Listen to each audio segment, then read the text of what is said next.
Good evening. You're watching News Cafe on a Solar News channel. I'm Attorney Rod Nepomuceno, sitting in for Jing Magsaysay. And tonight, we are joined by the editors-in-chief of the leading health magazines in the country. He is the editor-in-chief of Men's Health magazine. He is Pijo Pilar. And she, on the other hand, is the editor-in-chief of Women's Health. And her name is Lara Perpan. Welcome and thank you for being with us, guys. Thank you very much for having us. All right. Well, every time I go to a convenience store or a magazine shop or a bookstore, your magazines stand out. And I'm not saying that just because you're my guest, because it's something that appeals to me personally. I'm in that age now. I'm really conscious about my health. There's obviously a trend now, and that's one of the things I wanted to ask you guys, whether this is a trend that you're seeing or this is it. This is going to continue on. You first, Lara. Okay, I would like to think that it's not a fad. It is definitely not a fad. The fad that I'm talking about can be anything related to fashion, but when you're talking about health and fitness and wellness, it's a trend that people are recognizing as wealthy, being wealthy. Wealthy spelled W-E-L-L-T-H-Y.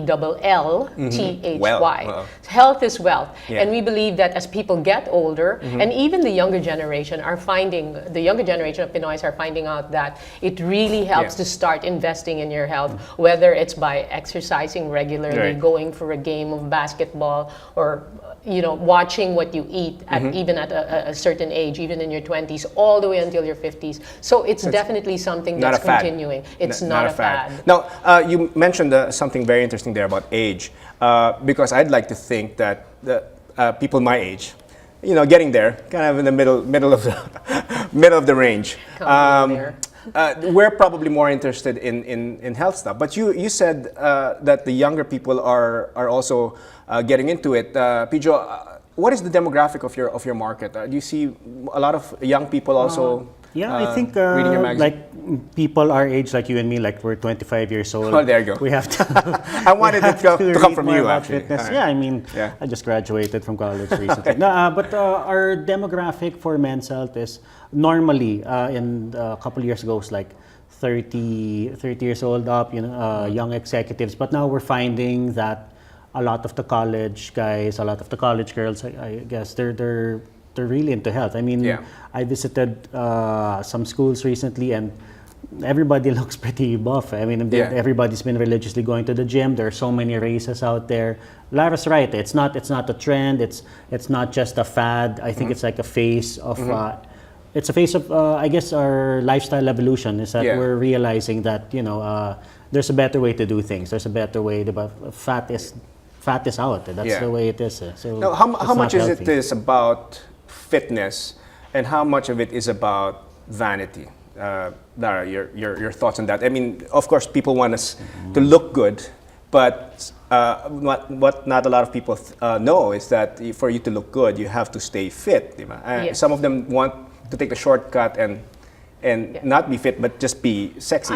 I'm seeing that Filipinos recognize that while you can always go for shortcuts, shortcuts don't last very long. That's why they're called shortcuts. It's easy to get there. It's hard to sustain. Let's say you could go for liposuction to get rid of the belly fat, the thigh fat, or whatever fat you don't want in your body. But if you haven't made a good diet and regular exercise a part of your lifestyle, the fat is going to come back with a vengeance. And what are you going to do? Go under the knife again? I don't think that's a very viable option unless you're happy doing that to yourself. So a lot of Filipinos are also seeing the value of combining shortcuts. Fine, shortcuts, if they make you happy, go for it. But they also realize that if they want to sustain and stay the way they have, they stay at that newfound self that they have to work out diligently, and they also have to find a regular exercise routine. And our magazines are showing Filipinos and Filipinas that it's actually fun. It can be fun to work out. It's not a chore. It's not a chore as long as you find something that it is that you want to do. And that's why we have Men's Health and Women's Health, because we have different interests. Men and women obviously have different interests. Right. Speaking of your magazines, because the topics are almost basically the same: how to exercise well, how to eat well, and all that. How do you make it dynamic so that it's not boring? One, it's not boring, and two, it's not something that they've already read in online or somewhere else. Well, I think the advantage that me and Lara have for Men's Health and Women's Health is that we have the support of Rodale International. That's the mothership of Men's Health and Women's Health magazines, and they have a ton of research that we can get besides our own local research that we can come up with. So I mean, you may see that there's like a weight loss article this month, and then a weight loss article next month. There's always something different. There's always a new routine that people are willing to try. There's always a newfound research on a certain type of nutrition that can help you, lose those extra few pounds that you want to. So I mean, I don't like saying that we have the same thing over and over again. We have the same topics because these are the topics that people want to know. They want to do weight loss. Guys want to have abs, but we're always trying to give them something different, new, something a new technique, a different angle on how to accomplish this. Now, I'd imagine that, Lara, you mentioned this earlier, that women's health is not necessarily the kind of the mirror image, but female version of men's health, right? Can you expound on that? So, I guess there are more topics for women. I think you'll probably... Not necessarily. We always, before we launched the magazine, Women's Health came into the scene in the Philippines in 2009, almost 4 or 5 years after Men's Health did. Yes. And before the magazine was launched, we studied the market first to see, like, is there a market actually for this kind of magazine that deals with health and fitness? And there is. And in researching the topics, we also did reader surveys. We also talked to groups of women to find out, okay, if we launched a health magazine, what would you want to find out in that health magazine? And among the topics that we discovered is like, one, how to eat right. If there was a way of losing weight without having to work out, can you have that as well? And we take all these things. You know what? There is. And we can take all these things into consideration and find that while men are concerned with having abs, actually women also want abs, but more than the definition, they're just concerned about getting rid of the fat and the belly. The size. They're more concerned about the... They're more concerned about the aesthetics, the fat, but then at the same time, they also realize that, to get to that point, there's a certain combination of diet and fitness that have to be taken into consideration. Right. Now, in terms of how much of it is... I mean, and I differentiate. I would imagine there's a difference in it. The health, which is maybe the avoidance of getting injured or ill, and how much of it is fitness, or does it really depend on the topics that you? I guess every month we try to find that balance because, like you were saying, some guys might be concerned with abs, but for us, abs are fine. I mean, if you want to try to develop abs, but for us, we want to develop more the healthy aspect of exercising. The benefits. You're gonna get stronger, something like that. So I think we'd like to think that we try to have 50-50 on health and fitness. Actually, with everything, we've got nutrition, even a couple of fashion pages ourselves and stuff. We try to give have a little bit of fashion, complete package to, I guess, our readers. Now, how long has it been now for men's health and women's health? Women's Health is more than 4 years old. 4 years. Same with men's health. Running 8 years. 8 years. Yeah. All right. Now, what have you seen? Maybe the biggest changes that you've seen in, I guess, the way Filipinos think in terms of health from the time that, in your case, Lara, from the time it started, you started with women's health, and in your case, 8 years ago. What's been the most striking thing for you in terms of your readers and what, I guess you get a lot of letters and feedback? Yeah, I've been a runner for the last 8 years and going to the gym for the last 20. And I noticed that a lot of women are not afraid to sweat. They're not afraid to work out. Not anymore. Not anymore. Yeah. And in the races alone, in the weekends, I asked a couple of the organizers, like, what percentage are women? And it's almost 50-50. In the gyms, if you ask what the gym membership ratio is of men to women, it's almost 50. It's 50-50. So that's what's before it used to be so male dominated, right? I mean, like women would think, oh, you pump iron and all that. That's only for men. Right. But no, now you will see them doing something as extreme as maybe circuit training, CrossFit, or boot camp, or whatever. The women are there. They're not afraid to sweat. They're not afraid to lift weights. Right. Now, in your case, the men, has there been some... The same old dumbbells, man. I guess similar to Lara, guys they're a little more cerebral about it. I mean, I think gone are the days that it's just pumping iron. This paint can, let's fill it up with cement and put a bar and I mean, there's still that aspect, but a lot of guys are doing more research. They want more explosive workouts. Thus, there's like places like CrossFit Manila, 360. These, but there are so many specializations coming out. It's because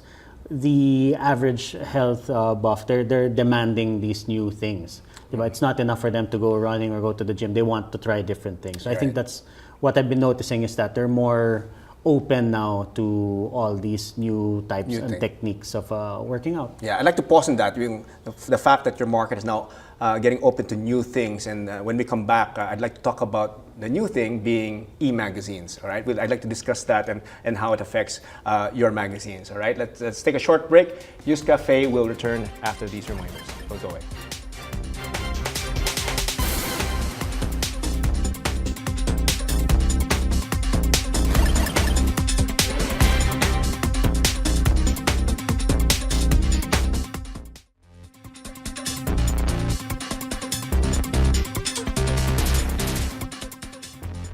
You're still watching News Cafe on the Solar News channel, and we're still joined by Pijo Pilar and Lara Perpan from Men's Health and Women's Health, the editors-in-chief. All right, before the break, we were talking about changes and e-magazines, the proliferation of e-magazines.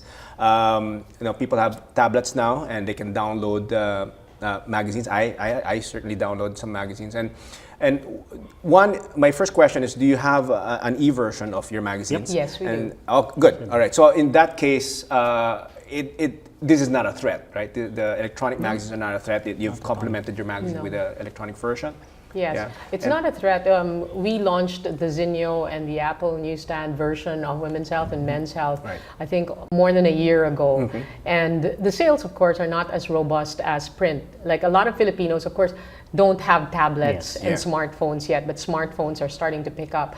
But it's the print magazine that still sells more copies. But we can see that in the next few years, as more people's smartphones become more affordable and iPads become more affordable, then sales of e-magazines will pick up. So we really don't think that digital is competing or is going to destroy print. They can actually work hand in hand. Now, is it exactly the same version as you see in print? Yes. Meaning also the ads as well? The ads as well are... The ads... are they also, like if I am an advertiser, do I... Yes, it's also there. part of the So package. it's exactly the printed version. It's as if you were reading the print version of the magazine, except that it's on your tablet. I see. Or okay. your phone. Yeah. Now, and I was going to ask this question. I asked this question while we were off the air.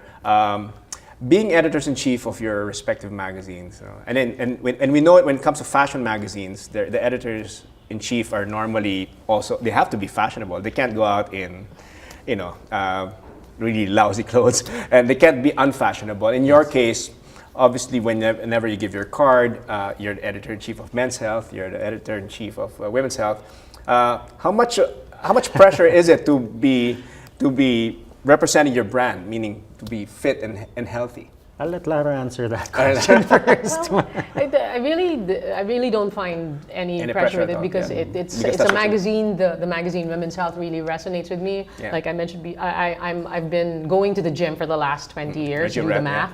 I've been running for the last 8 years, and I've been doing triathlon for the last 3.5 years. So it's something that's already a part of me, and I love going out to races, the weekend runs and the triathlons. I love going there, meeting new people, whether they're experts or newbies. I get inspired by both stories from both ends of the spectrum, whether they're professionals or first timers. I get inspired by both. So I really enjoy the magazine. Now, in your case, wow, is there a lot of answer that? Yeah. Well, I like Lara. I don't do triathlons like Lara. I haven't reached that level yet. But I have been running for the rest of my life from many things. But no, I'm kidding. But I've been running as well.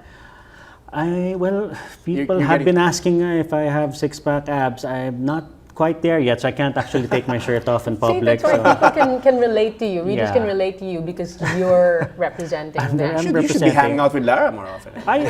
She actually encouraged me to try swimming open water swimming. I'm actually interested in trying a triathlon. Yeah. I just haven't. Sometimes it's the company you keep. Like for my case, in my case, my wife's really to circuit training, so I'm forced to go with her but I'm a once a week circuit training guy. I run mainly. Whenever I do circuit training, it just kills me. I really And do want you to throw enjoy up. it? Because as long as All you right. enjoy it, you stick to it. Enjoying is certain parts that I enjoy, like the kettlebells, is it? The kettlebells, and but the plyo, I can live without it. I mean, but because it's painful. It's painful, but at the same time, after I do it, I have this high, this natural high. So that's the great thing about working out. Now, I wanted to ask again in relation to your magazines. And a topic that's probably related, but I don't know if you focus some or you put some pages on it. Sports. Obviously, when now it's fitness and you do training. The emphasis seems to be more on training or running or triathlons and being fit. But how about the games that we play, like basketball or soccer? Do you focus some pages on sports? We have some workouts that involve like PBA players. We have workouts that have come from trainers of MMA. So yes, we try to tackle as many sports as we can. Soccer, we actually have a future cover guy that's involved heavily in soccer. Our current cover guy for June is Daniel Manzanaga. He does a lot of soccer. So we try to also help promote the local sports here. All right. Now, in your case? In our case, we're targeting, our target market are women aged 25 to 30 to 40. And they are the everyday Pinay who's probably a couch potato and aspires to be fit. So we don't focus on hardcore sports like, let's say, women's basketball, or we don't focus on that. Occasionally we will, like we do something on triathlon, but it's always from a beginner level. Right. You want to learn swimming? Here's how you can start. You want to learn how to run? Here's how you can So start. it's not the heavy sports. Yes, because if we targeted towards athletes and we're preaching to the converted, when the bigger market out there are the women who are aspiring to be fit and they just don't know where to start. So most of your readers are more beginners rather than those who are ready. And we also try to grow with them. We always don't dumb down things. Say, the people reading the magazines don't really know how to do the front crawl or a freestyle. So we're only going to talk about this. We also try to grow with them, which is why it's always important to meet with our readers on a regular basis, a quarterly basis, through a lunch, and then we try to pick their brains and then see like what did you like, what did you not like about the magazine. Okay, now going to your covers, there's I like this cover personally, but it's of course features Maha Salvador. Is there having celebrities on your page on your front pages? Is it? I'm assuming that sells more than, let's say, if you had a professional athlete, right? Okay. Or depends on the personality. Well, it's a fact of the magazine industry in the Philippines that it is very celebrity driven, and we have never had a professional athlete on the cover, and it's always a celebrity that's on the that's always on the cover, a celebrity or personality that's on the cover, because they are recognizable. Yes. The prime reason why we put celebrities also is to get women to look at the newsstand and say, hey, it's Maha, or wonder why she's on the cover of Women's Health. And then they pick up the magazine.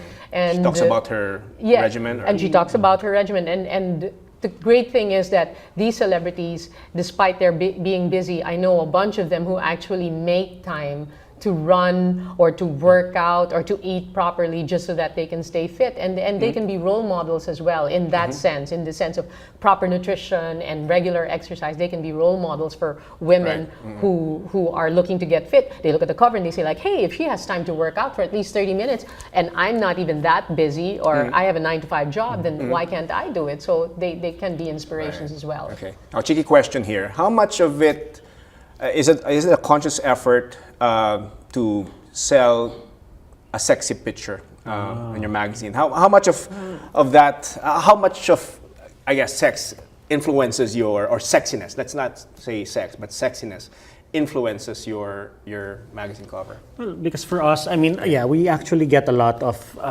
comments like that from some readers. Like here, we have 17 sex moves that you can try. Some readers say, it's a workout magazine. Why don't you take out the sex and relationships part? Sex and relationship is part of your magazine. But as I explained to them, we're not just a workout or fitness magazine. We're trying to sell a lifestyle here to people. We're trying to teach them how to improve, how to pour a better glass of wine for your wife or something, or cook a recipe. So it's not just how many repetitions to do for your push-up and stuff like that. So we definitely have to have some sex and relationships because that's a big aspect of what men are. Yeah, so it's kind of like kind of a holistic approach to health. Exactly. No? Do you also touch on, let's say, psychological or mental health? I mean, is it just purely Definitely. physical? When you talk about the word Yeah. health, encompasses everything. You're not just talking about physical health, sexual health, emotional. You're also talking about mental health. So yes, we do tackle psychological topics, or even what we call our life skills section, whether it's how to manage stress or how to get promoted in how many easy steps. We talk about career, we talk about finances, but the bulk of the magazine is still devoted to fitness, weight loss, nutrition, and health. So is there, in all your articles that you've had, is it possible to have your cake and eat it too? I mean, literally, really eat, enjoy your what you Yes. eat, and then I think still there live is. a healthy lifestyle? I think there is. I mean, we're not trying to tell people to be Greek gods overnight and stuff. I mean, we encourage them, everything in moderation. We encourage them, fine, you're gonna do 21K run this week, go for it. But enjoy life. On Sunday, when you're not running, have a slice of cake with your friends, or God forbid, a plate of lechon, or chicharon. I mean, life should be enjoyed. That's what we're trying to say. We're not trying to be that drill sergeant at the back of your head yelling at you. So you make Men's health and you women's said health, make we're it your fun. friend. We're the friend. We're the cool friend that tells you, hey, there's this new gym out there. You guys want to try it? Or hey, you always wanted to try a triathlon. Let's try a triathlon. Okay. Now let's talk about. I know that you can't go into detail when it comes to advertiser numbers and all that, but do you see a trend of at least more advertisers? Are there bigger spenders now in magazines such as Men's Health and Women's Health? Because I suppose people are becoming more health conscious. Do you see them? Advertisers are beginning to see the merits of of Men's Health and Women's Health magazine, in the sense that they want to be associated with a brand that promotes a healthy lifestyle. So yes, they are seeing the value of these magazines and why they should place with us, because if you put an ad in the magazine, then readers see it. In our reader survey, it's been found out that when we ask the question, what makes you, do the ads in the magazine make you buy the product? And the answer is yes. It's a very good influencer. The magazine is a very good influencer. So yes, advertisers to see buy the wisdom. So if there's an because advertiser, they saw it. Yes. And, I see Yes. the Whether it's a association. product or a service. Kind of the halo effect that they have. Yes. Great. Now, in terms of trends in exercises and all that, before it used to be just being a treadmill and all that, and that's why it was a chore before, right? Where do you see it's going? I'm seeing it, at least from what I'm reading on the net. I see CrossFit and circuit training seeming to have a growing number of practitioners, if I may use that term. And is that going to be the trend, more on the circuit training, CrossFit type of training, or is this just another branch from the usual bulking up? It's not gym just run? these workouts, but even things like what we call functional training, meaning, let's say I'm a golfer and I want to improve my swing and relieve my back pain at the same time. It's something that there's this area called functional training that's also growing. And when we talk of trends, I think the trend that we're seeing now is for women, at least, they want something short. Shortcuts again, but it also makes sense. Short in terms of time? Terms of time, all right. because it also makes sense. We have day jobs, we have families to attend to, and if I only had 45 minutes, what can I do in 45 minutes? And this is what we can offer them. So that is one trend. And it's also been proven in studies that interval training, which consists of doing several repetitions in a certain amount of time, short and then long period of time afterwards, it burns more calories than, let's say, running 10 kilometers for an hour on the treadmill, how many times a week. So that's the trend that I'm seeing. Shorter workouts, faster, more explosive, something that addresses a need of a particular person. It's not like a cookie cutter thing okay, here's the workout of the day, do everything. No, it's not. It's all you tell the tailor-fitted trainer, to your- you to tell your- the trainer, This is what you need, want. and then he'll cater to what you want. I mean, if you want to lose weight, you want to get stronger, The trainers now, I mean, they're amazing. They're very specific. They're very specific. They've studied abroad or here. So you can now make a decent career if you're kind of a trainer. Definitely. I think it's exploding. I mean, when we at least started the magazine, I knew only a handful of trainers that I would or nutritionists that I'd always talk to, and then now there's a growing number of trainers who actually also combine dietetics and nutrition into their certification, so that they're able to give advice on proper exercises and also how to lose weight the right way, and in nutrition as well. That's great. Well, unfortunately, we need to wrap up. I can engage in conversation with you guys for more than 2 hours, but fortunately our time is limited. How about a quick wrap up, Pijo? Would you like to tell our viewers just what they can expect from Men's Health in the next coming months or in the future? Yeah, sure. Please keep reading Men's Health. We're always here for our readers. We try to give the best nutrition, health, and fitness tips, and let's all keep running and exercising into the sun. Lara? And in Women's Health, what Women's Health readers can expect, we're having our ultimate weight loss issue and our age issue coming up. That's in August and September. Yeah. So I'd like to invite all your listeners to please keep an eye out for those issues coming up in the next few months. And of course, we're on Facebook and Twitter. Facebook, Women's Health Philippines, and on Twitter, Women's Health PH, and Instagram, Women's Health PH. There you go. All right. Thanks a lot, Pijo and Lara. Fortunately, that's all the time that we have for today. Again, I'd like to thank our guests, Pijo Pilar and Lara Perpan, for being with us tonight. Join us again next Thursday for another round of discussion right here on News Cafe. I'm Attorney Rod Dipomuceno. Good night. God bless.